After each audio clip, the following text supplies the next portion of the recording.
আসসালামু আলাইকুম। আশা করি আপনারা সবাই ভালো আছেন, আমিও ভালো আছি। আজকে আপনাদের মাঝে আর একটা নতুন ভিডিও নিয়ে হাজির হলাম। ভিডিওটা থাম্বনেল দেখে ইতিমধ্যে বুঝতে পারছেন যে ভিডিওটা কেমন। বাংলাদেশের সবচাইতে বড় মসজিদ বায়তুল মোকাররম, সেই মসজিদের ভিতরে আলেমকে কেন্দ্র করে, অর্থাৎ আগে একটা আলেম ছিল, সেই আলেমকে কেন্দ্র করে নতুন আরেকটা আলেম নিয়োগ দিয়েছে। এই নিয়ে তর্কাতর্কি, মুসলমান মুসলিম মুসলিম কী ধরনের হিংসাত্মক মারামারি করতে পারে, আপনারা ভিডিওটা দেখলে বুঝতে পারবেন। আসলে ভাই, আমাদের ইসলাম ধর্ম নাকি শান্তির ধর্ম। ইসলাম ধর্মের শান্তিটা কোথায়? আমি তো ইসলাম ধর্মের মধ্যে কোনো শান্তি এখন আর দেখতে পাই না। কারণ যেখানেই যাবেন দেখবেন যে দাড়ি টুপি পাঞ্জাবি পরা মানুষজনগুলোই বেশি অশান্তি সৃষ্টি করে। আপনি দেখেন বায়তুল মোকাররমের মতন একটা জায়গা, সেখানেও এরাই কিন্তু এই কাজটা করে। এখান থেকে কিন্তু অন্য কেউ এখানে যায় না। কারণ এরা কিসের জন্য এরা করে এরকম? আপনারাই বলেন কি দরকার, তাদের কি দরকার ওইখানে যা মারামারি কাটাকাটি হানাহানি করা? আমার এটা ভাই মাথায় কাজ করে না।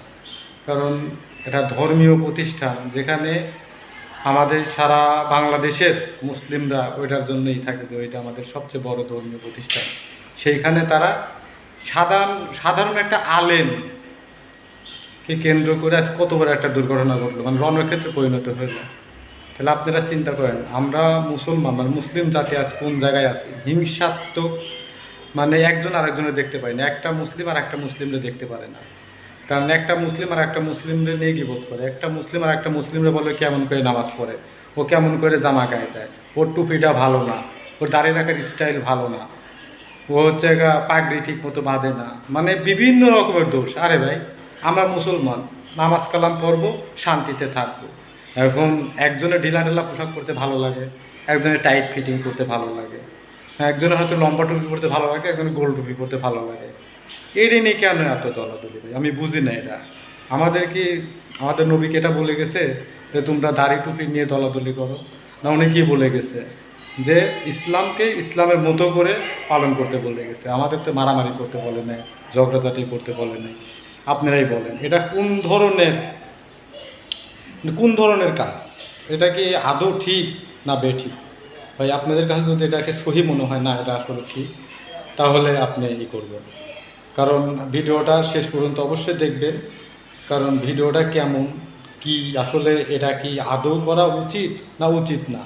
যদি আপনাদের মনে হয় না এই কাজটা করা উচিত, তাহলে আর আমার কিছু বলার নেই। কারণ আমার তো মনে হয় এই কাজটা উচিত না। কারণ আমরা মুসলমান ভাই ভাই, আমরা সবাই একসাথে মিলেমিশে থাকবো, কাঁধে কাঁধ দিয়ে। কারণ আমরা সীসার পাঁচিলের মতো থাকবো, শক্তপোক্তভাবে, থেকে আমাদের বাইরে থেকে আক্রমণ করতে না পারে, কোনো ক্ষতি করতে না পারে।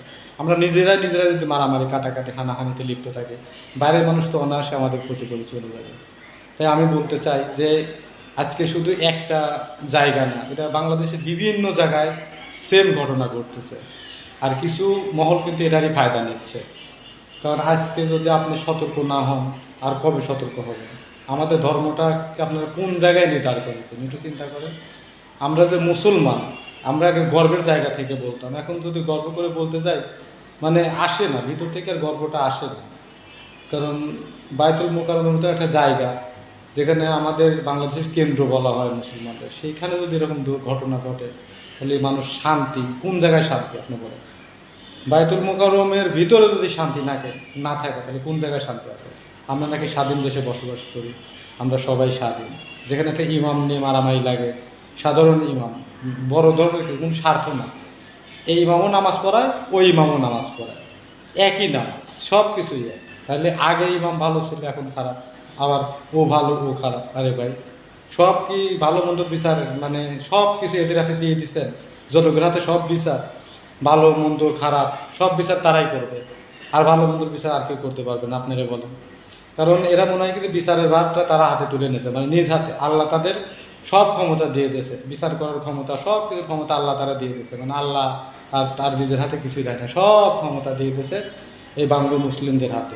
তারা বিচার করবে, সব কিছু করবে তারা। কদিন আগে আপনারা দেখেন, বেশ কদিন আগে কি একটা সামান্য ঘটনা নিয়ে একটা সাধারণ মানুষেরা কি ধরনের খারাপ একটি করবে। আবার কদিন আগে একটা মাদ্রাসার কী করবে? ভাই, সব জায়গাতে একই ঘটনা, আমি কয়টা বলবো বলেন? একটা দুইটা পাঁচটা সারাদিন ভরে যদি বলতে বলতে রাত শেষ করে ফেলি তাও আমার বলা শেষ হবে না। আপনারাই দেখেন কত ধরনের ঘটনা ঘটছে, সব মানে কেন্দ্রবিন্দুতে একজনই আছে, একই জাতি, একই মানে সব কিছু মিলায় আমাদেরই পাবেন, অন্য কারো আর পাবেন না। যা করতেছি আমরাই করতেছি, মানে আমরা সব একবারে কী করে ফেলছি। যাই হোক ভাই, আর বেশি কথা বললাম না। যদি বেশি বলে থাকি, কারো মানে অনুভূতিতে আঘাত দিয়ে থাকি, অবশ্যই আমাকে ক্ষমা করে দেবেন। কারণ আমি পারতপক্ষে কারো মনে কষ্ট দিয়ে কথা বলি না। তারপরেও যদি ভুল হয়ে যায়, মানে ভুল তো মানুষেরই হয়, যদি হয়ে যায় অবশ্যই ক্ষমা দৃষ্টিতে দেখবেন। আশা করি মাফ করে দিবেন যদি ভুল ত্রুটি হয়ে থাকে। আর আমার চ্যানেলটাতে যদি নতুন হয়ে থাকেন অবশ্যই আমার ভিডিওটাতে একটা লাইক করবেন, কমেন্টস করবেন, আর পারলে ভিডিওটা শেয়ার করে দিবেন সাধারণ মানুষকে দেখার জন্য। আর অবশ্যই চ্যানেলটাকে সাবস্ক্রাইব করবেন পরবর্তী ভিডিওর নোটিফিকেশন পাওয়ার জন্য। আল্লাহ হাফেজ, আসসালামু আলাইকুম।